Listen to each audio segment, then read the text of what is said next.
FIBA, overreacting daw. Taiwan binanatan ng desisyon. China versus Chinese Taipei, final na sa MOA Arena. Mga ka-hoops, basketball dapat ang bida.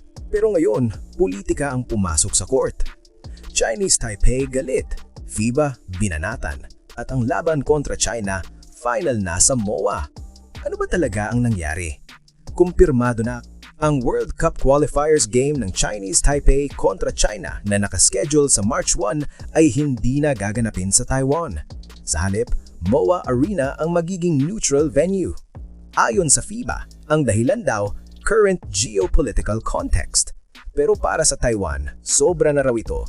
Sa ulat ng TSNA, diretsahang nagsalita ang Deputy Sports Minister ng Taiwan na si Cheng Shih-chung.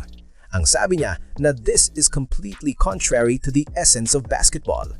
Dagdag pa niya, ang desisyon ng FIBA ay parang pinaparusahan ang host kahit wala namang aktwal na banta sa seguridad.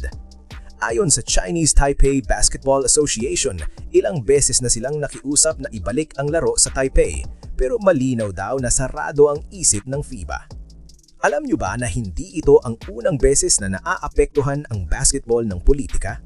Sa history ng FIBA at Olympics, maraming beses nang nailipat ang venues kapag may tensyon sa pagitan ng mga bansa.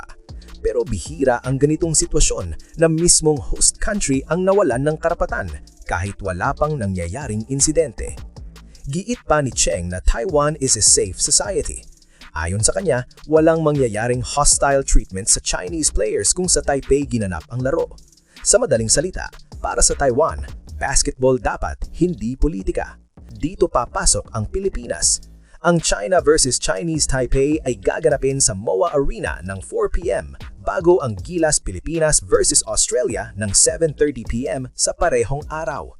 Ibig sabihin, isang araw na puno ng high-stakes international basketball sa Manila.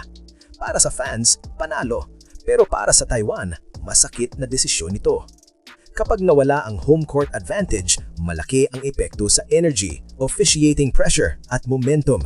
Sa Asian basketball, home crowd matters, lalo na sa rivalry games tulad ng China versus Chinese Taipei.